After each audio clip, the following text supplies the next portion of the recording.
Welcome students to AIB Education at Study with Anas sir. Today I will be starting class 12 business study chapter number 2 principles of management और आज की class की video में हम part 2 की revision करेंगे यानी टेक्निक्स ऑफ मैनेजमेंट से हम स्टार्ट करेंगे। स्टार्ट करते हैं अपने चैप्टर को। आज वन शॉर्ट रिवीजन के साथ इस चैप्टर को फिनिश करते हैं। टॉपिक आता है टेक्निक्स ऑफ साइंटिफिक मैनेजमेंट जो कि एफडी टेलर ने डिज़ाइन किए हैं। तो फर्स्ट आती है हमारे पास फंक्शनल फॉर्मेनशिप यानी फंक्शन के बेस पर उनके कामों को डिवाइड कर देना, जैसे कि प्लानिंग ऑफिसर को अलग कर देना और प्रोडक्शन ऑफिसर्स को अलग कर देना।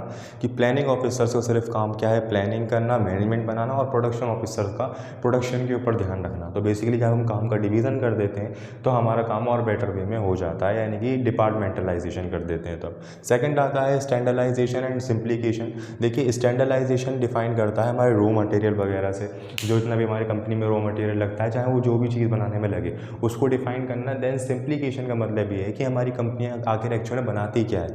फॉर एग्जांपल अगर टी शर्ट्स का बिजनेस है हमारा, तो टी शर्ट्स भी कई साइज़ की होती हैं, बच्चों की होती हैं, मीडियम की होती हैं, बड़े लोगों की होती हैं। तो इस तरीके से उन कामों को सिंप्लीकेशन कर देना ताकि हम आगे चलकर उनको काम को ईजी से कर सकें, ईजी वे में कर सकें। तो सिंप्लीकेशन को हम इस तरीके से समझ सकते हैं। तो थर्ड आता है हमारे पास मेथड स्टडी। मेथड स्टडी का मतलब होता है कि जो हम अपनी मैनेजमेंट कर रहे हैं, जो हम अपना काम कर रहे हैं, वो आखिर किस मेथड से कर रहे हैं, क्योंकि हर काम को करने का एक ठीक तरीका भी होता है। तो उस तरीके पर अगर हम चलेंगे तभी तो हमारा काम हो पाएगा। तो इसलिए मेथड स्टडी भी लगाना काफ़ी ज़्यादा इंपॉर्टेंट है। सेकेंड फोर्थ आती है हमारे पास मोशन स्टडी। मोशन स्टडी का मतलब ये है कि हमारे काम करने की तेज़ी कितनी है। ऐसा तो नहीं है कहीं हमने जो वर्कर्स लगा रखे हैं वो काम ही नहीं कर रहे, है ना। जहाँ पे एक काम की मतलब जहाँ पे एक बंदे की ज़रूरत है वहाँ तीन तीन लगे पड़े हैं और पैसे हमें उन सबको देने। तो यहाँ पे ये देखना कि जो हमारे मोशंस हो रहे हैं काम को करने में वो ठीक तरीके से हो भी रहे हैं या नहीं। फिफ्थ आता है टाइम स्टडी। देखो टाइम स्टडी का मतलब क्या है, बेसिकली हर एक काम को करने का एक अच्छा टाइम होता है, यानी कि एक स्पेसिफिक टाइम होता है। ऐसा नहीं है कि कोई हम काम कर रहे हैं तो वो सालों साल चलता जाए और काम वो महीने भर का है। तो इसलिए टाइम भी हमें देखना है कि सफिशेंट टाइम लगे हमारा किसी भी काम को करने के अंदर। और सिक्स्थ आता है फैटिग्यू स्टडी। देखिए फैटिग्यू स्टडी का मतलब क्या होता है, बेसिकली जो हम काम के अंदर ब्रेक लेते हैं, जैसे पूरे दिन काम होता है तो पूरे दिन काम के बीच में एक होता है लंच ब्रेक। तो लंच ब्रेक हम जो ले रहे हैं उसको देखना कि वो ये ब्रेक से ज़्यादा तो नहीं ब्रेक ले रहे। यानी फॉर एग्जांपल 15 मिनट का ब्रेक था एग्जांपल के तौर पे, और ब्रेक ले लिया हमने आधे घंटे का, तो उस पर हमारा काम पे तो इफेक्ट पड़ेगा। जब आधे घंटे हम लेट उठ रहे हैं तो आधे घंटे बाद ही काम करेंगे। तो बेसिकली फैटिग्यू स्टडी का मतलब होता है कि जो बीच में ब्रेक्स होते हैं हमारे, उनको देखना कि उसमें सफिशेंट टाइम लगे, ना ज़्यादा लगे ना ही कम लगे। कम लगे तो अच्छा ही। और सेवन्थ आता है हमारे पास difference piece of wages system. देखिए इसका मतलब क्या है, हर एक काम को करने के लिए, चाहे वो अगर काम हमारा बहुत अच्छा हुआ है तो जितना अच्छा हमारा काम हुआ है हम अपने एम्प्लॉयज़ को शाबाशी दें, कोई अवार्ड दें, कोई सर्टिफिकेट दें, जिससे उनकी इफिशियंसी बढ़े, जिनसे उनको मोटिवेशन मिले। और यहीं पर अगर हमारा काम ठीक तरीके से नहीं हुआ है तो हम अपने एम्प्लॉयज़ को, अपने वर्कर्स को गाइडलाइन प्रोवाइड करें कि हमें यहाँ गलती हुई है, आगे से ये गलती यहाँ पर नहीं होगी, तो हम अपना गोल अचीव कर सकते हैं। तो बेसिकली ये कुछ मेथड्स हैं जो कि एफडी टेलर ने हमें दिए कि अगर हम इन पे चलते हैं तो हम जाहिर सी बात है अपना गोल अचीव कर पाएंगे। अगर हम इन सब चीज़ों पे ध्यान दें, अपने मेथड पे, अपने मोशंस पे, अपने टाइम पे, अपनी फैटिग्यू स्टडी पे, स्टैंडर्डाइजेशन, सिंप्लीकेशन पे, तो जाहिर सी बात है बिल्कुल हम गोल अचीव करेंगे ही करेंगे। तो ये तो एफडी टेलर की बात रही। अब हम बात करते हैं हेनरी फ्योल ने हमें क्या क्या प्रिंसिपल्स दिए हैं अपने काम को करने में। देखने को मिलते हैं principles of management by Henry Fayol, जो कि हेनरी फ्योल ने डेवलप किए हैं। तो फर्स्ट आता है हमारे पास डिवीज़न ऑफ वर्क। तो बेसिकली जैसे कि अभी हमने देखा था पीछे भी, जो एफडी टेलर के प्रिंसिपल्स थे तो उसके अंदर भी डिवीज़न हो रहा था कामों का, बट उसमें फंक्शनल फॉर्मेनशिप के हिसाब से हो रहा था, यानी डिपार्टमेंटलाइजेशन के हिसाब से।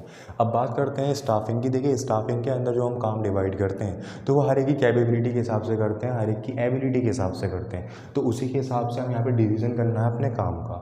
सेकेंड आता है ऑथोरिटी एंड रिस्पॉन्सिबिलिटी, यानी कि हमारी हर एक अथॉरिटी को ये याद रखना चाहिए कि हमारी रिस्पॉन्सिबिलिटीज़ क्या है। हमारी रिस्पॉन्सिबिलिटी सिर्फ इतनी ही नहीं है कि हमने जो प्लान बनाया है, जो मैनेजमेंट बनाई है, उसको बता दिया और छोड़ दिया। ऐसा नहीं है, उनकी रिस्पॉन्सिबिलिटी ये भी है कि उसको देखना कि वो ठीक तरीके से चल भी रहा है या नहीं। ठीक है, हर एक अथॉरिटी की रिस्पॉन्सिबिलिटी होनी चाहिए। और थर्ड आता है डिसिप्लिन। डिसिप्लिन देखिए हर एक काम के अंदर कॉमन होता है, जिसमें डिसिप्लिन होता है उसमें हम गोल अचीव करते ही करते हैं, तो डिसिप्लिन यहाँ पे मस्ट है। फोर्थ आता है यूनिटी ऑफ कमांड, यानी कि जो हमारी यूनिटी है, जो हमारे ग्रुप एक्टिविटी है, उसकी कमांड बेहतरीन होनी चाहिए। यानी ऐसा ना हो कि हर ग्रुप के अंदर ही लोग एक दूसरे पर शक कर रहे हैं, है ना। तो यूनिटी ऑफ डायरेक्शन, उनकी डायरेक्शन सेम होनी चाहिए, डायरेक्शन एक होनी चाहिए। जो लीडर बना रखा है उसकी बातों को मानना चाहिए। फिर आता है individual interest to general interest, यानी कि सिर्फ सबऑर्डिनेट्स के इंटरेस्ट से काम नहीं चलेगा, सिर्फ एक बंदे के काम से, एक बंदे के इंटरेस्ट से काम नहीं चलेगा, इसमें सभी लोगों का इंटरेस्ट ज़रूरी है, तभी हमारी ऑर्गेनाइजेशन ग्रो कराएगी। यानी कि individual interest to general interest, यानी हर एक पर्सन का इंटरेस्ट होना चाहिए। फिर आता है 7 रिम्यूनरेशन ऑफ एम्प्लॉयज़, जो कि इनको टाइम टू टाइम मिलना चाहिए। जब कुछ ना कुछ एम्प्लॉयज़ को मिलता है ना बढ़ के, तो वो बेसिकली मोटिवेशन मिलती हुई, हमने इतना काम करा, हमें इतनी चीज़ें मिली बढ़ के, तो अब हम और काम करेंगे। 8 आता है सेंट्रलाइजेशन एंड डिसेंट्रलाइजेशन, जो कि मैंने बताया था कि सेंट्रलाइजेशन से भी काम करना और डिसेंट्रलाइजेशन से भी। सेंट्रलाइजेशन जो कि केंद्र में रह के काम करते हैं, सारी चीज़ें केंद्र में रहती हैं, और डिसेंट्रलाइजेशन में भी केंद्र हो जाती हैं, यानी कि हर एक अथॉरिटी, रिस्पॉन्सिबिलिटी, जो भी प्लानिंग आती है वो अपने सबऑर्डिनेट्स को, लीडर्स को बता दी जाती है। स्टूडेंट्स, अब हम बात करते हैं स्केलर चेन की। स्केलर चेन बेसिकली एक कम्युनिकेशन का वे है, जो कि टॉप लेवल से मिडल लेवल या फिर लोअर लेवल को बात करने में आपस में मदद करती है। जैसे आप ये डायग्राम बना सकते हैं, जैसे कि फॉर एग्जांपल ये हमारा एक पिरामिड है, यहाँ पे ABCD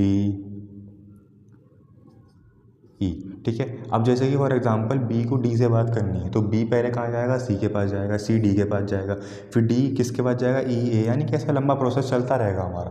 तो अगर ये बीच में कोई कम्युनिकेशन हो जाए तो इसी को स्केलर चेन बोला जाता है बेसिकली। तो ये कम्युनिकेशन में हेल्प करती है, जो कि टॉप लेवल और लोवेस्ट लेवल को जोड़ के रखती है।